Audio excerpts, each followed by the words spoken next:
I'm Fabian Unruh from the HCI group from the University of Würzburg. And today I will talk about the impact of avatar embodiment and environment on time perception for psycho-pathological conditions, diagnose, and therapy in virtual reality.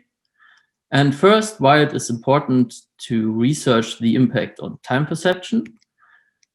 Like previous speakers already mentioned, people suffering from psychopathological conditions such as schizophrenia or depression report some time perception deviations and state, for example, that they are stuck in time or time stands still for them. Before going into more detail, I just quickly want to define what is virtual reality. So in virtual reality, a user is immersed in some kind of virtual environment using displays and tracking. As you can see on the video on the left, the person is wearing a head-mounted display called HMD and has some controllers in hand and controls the movement or how they move around in the virtual environment from a first-person point of view. And this view is under their real-time control. There's also the possibility of having a virtual body. As you can see in the video, the woman has some virtual hands and can interact with the environment.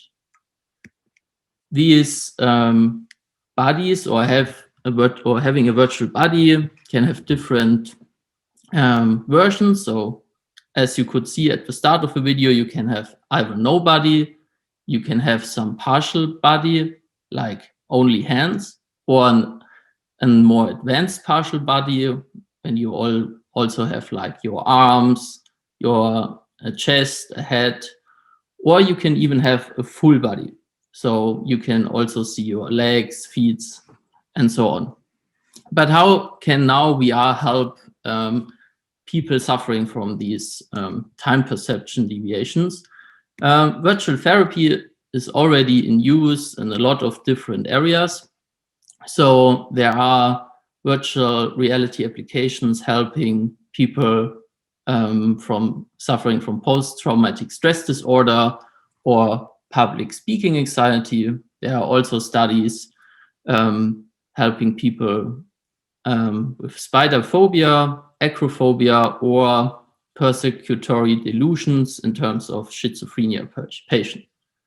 And all these studies report that VR therapy can be an effective tool. So coming back to the different embodiments, if you give a user a 3D representation of a human model, which is co-located with the user's body, it can be defined as a so-called self-avatar. As you can see on the picture on the left, a person is sitting on a chair, wearing an HMD, holding some controllers, and having additional trackers attached. These, the VR system then substitutes the real body parts with virtual ones, as you can see in the middle picture. So the virtual avatar is also sitting on a chair. The arms and feet positions are equivalent to a real person. And from a first-person perspective, which is the perspective the person sees in the virtual environment, it looks like on the right picture. So, however, if you want to realize such a accurate tracking between the real body and a virtual body, you need like a professional VR system. This contains like an advanced tracking system. As you can see in this picture, there are a lot of different cameras mounted. You need trackers on the participant and a big room, etc. But this is not all. You also need like specific software. So you need to get all these information in your virtual environment. So the avatar needs the tracking information, and sometimes you also don't have all the exact points. So you only have feet and knees, etc. So you need to calculate also the other body parts with some functions like inverse kinematics. To get everything together, you also need like a lot of technical knowledge. So to implement everything, to get everything running, etc.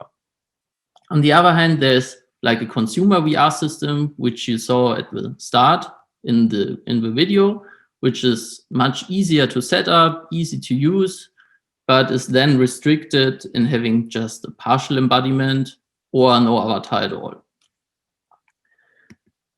Our in-house avatar embodiment tracking, so our full body tracking, looks like these at the moment in our Metacron framework, which Maximilian presented before, early in the morning. We have like 2 trackers on the feet, 2 on the knees. We are also using the positions of the controllers, and there are 2 on the elbows and 1 tracker on the back. So we can, with these positions, transfer the positions and the rotations of the different body parts to a virtual body. This is not only possible for body parts, but also for having face animations. On the top left, you see a so-called meta-human, which is now released by the Unreal Engine. The Unreal Engine is a game engine which you can use to develop a virtual reality application. And the person on the top left is recording his face with just a smartphone camera. And via an application, these face informations are directly put into the framework, and then the avatar or the agent is animated accordingly. This technique is also used for modern movies, when actors are equipped also with like face cameras which record emotions and face movements, etc. But before you even get to transfer data towards an avatar, you first need an avatar. So to create an avatar is not an easy task and has several steps. So an avatar creation pipeline normally looks like this. So you start with a mesh creation. In this step, you decide which materials you want to use for the avatar and which textures. In the second phase, it's called rigging. You define bones, which are in most cases human-like skeleton, if you want to use a human-like avatar, and you define some blend shapes which are important for face animation. In the third step, you can then capture like full body and face motion, which I showed in the previous slides, and then you can animate this avatar. You can animate the avatar based on the motion tracking data you're currently acquiring, so live tracking. You can use inverse kinematics to calculate positions of body parts which are not directly tracked. You can also pre-record movement of a person and then just replay this motion on an avatar, and so on. There are different libraries and softwares available to do these, like Adobe Mixamo or Autodesk character generator. This is, for example, a view in the Autodesk application. So you can see a modeled avatar in the middle, and on the left you see like a hierarchy of different bones which are related to each other, and you could adjust positions, rotations, etc. accordingly. Doing this from scratch is a lot of work, but you are free to create any avatar you like. But an alternative to create it from scratch is a photogrammetry scan.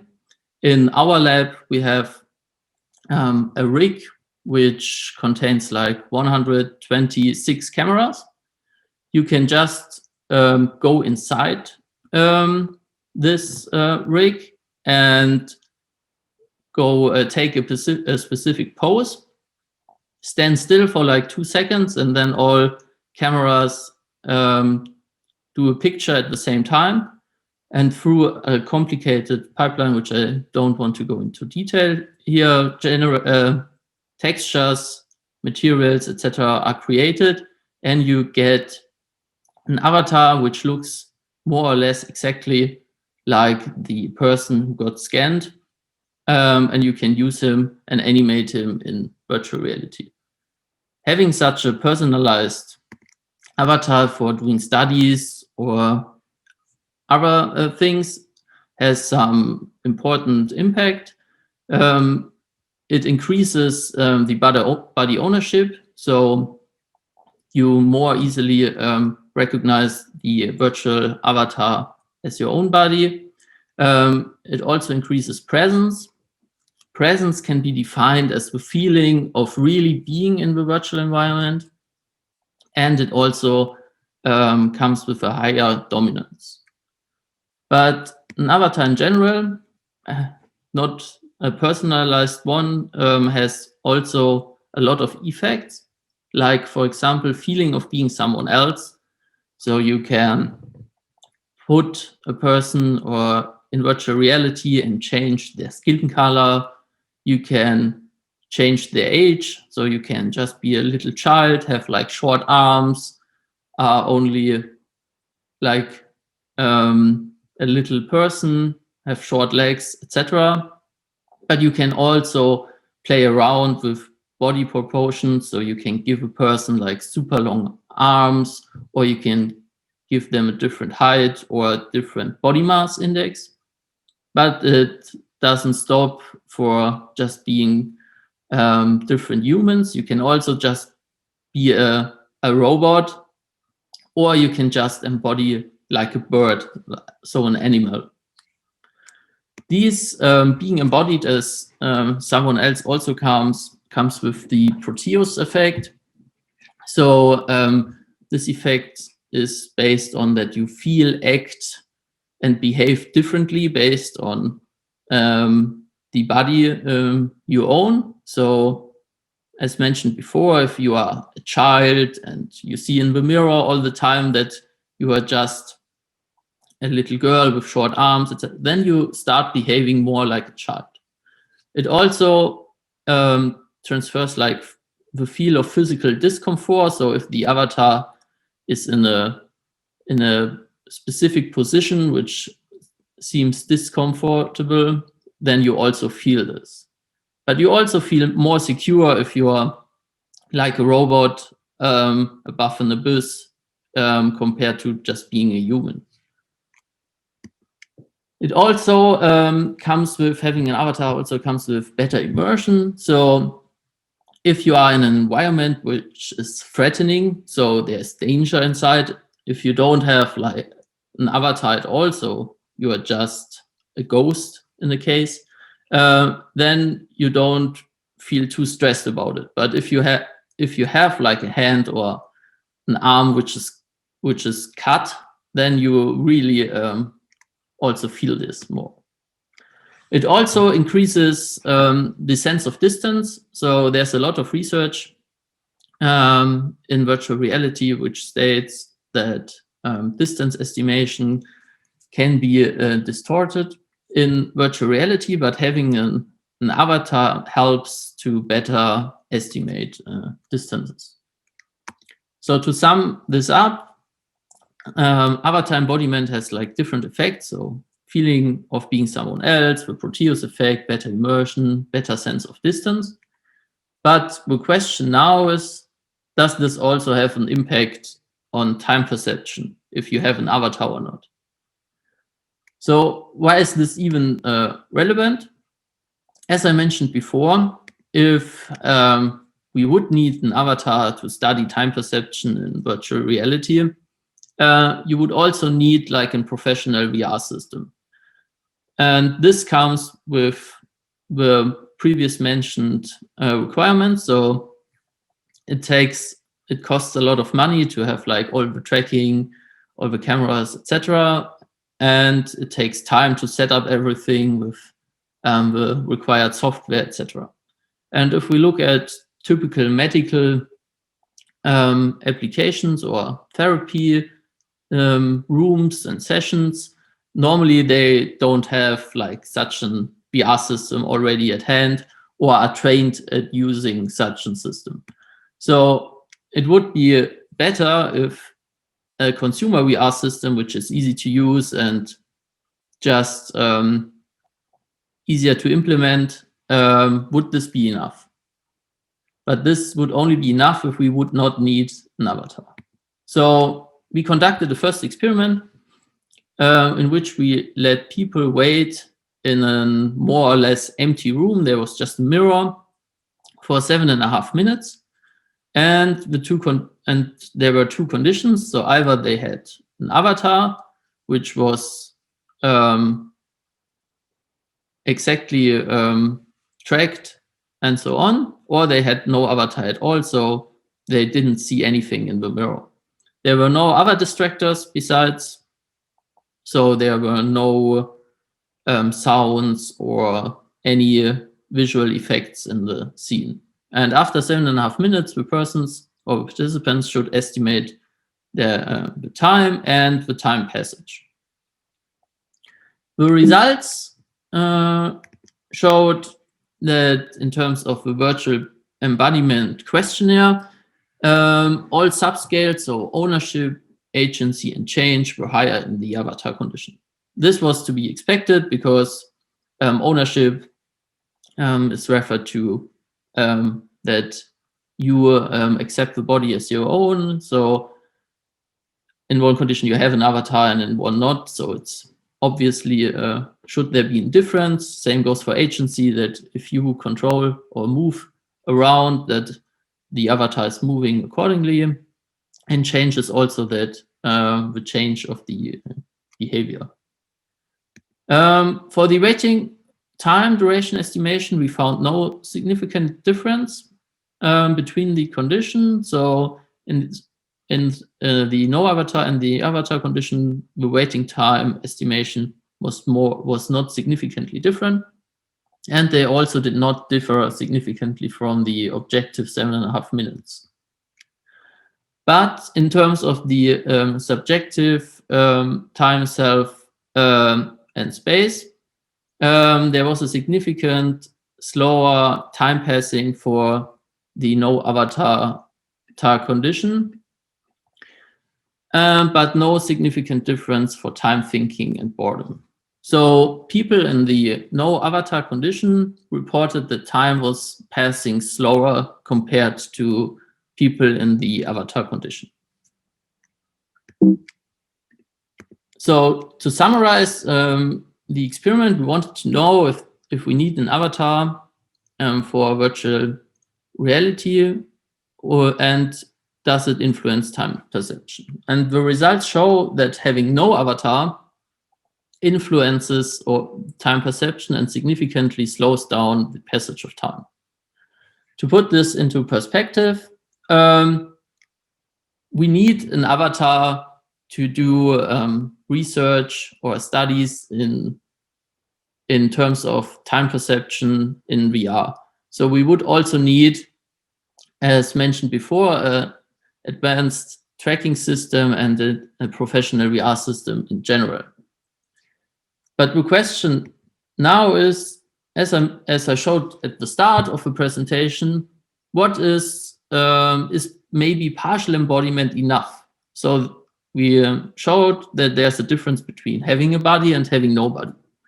But maybe just having hands or just having an upper body would also be enough to not create some time deviation in VR. And if this would be the case, we could then go back and say, okay, we don't need a professional VR system, but a consumer system would be enough, because hands or the upper body would be sufficient to be accurate with such a system. So in our next step, the plan is now to have like a partial body experiment. This is still in progress.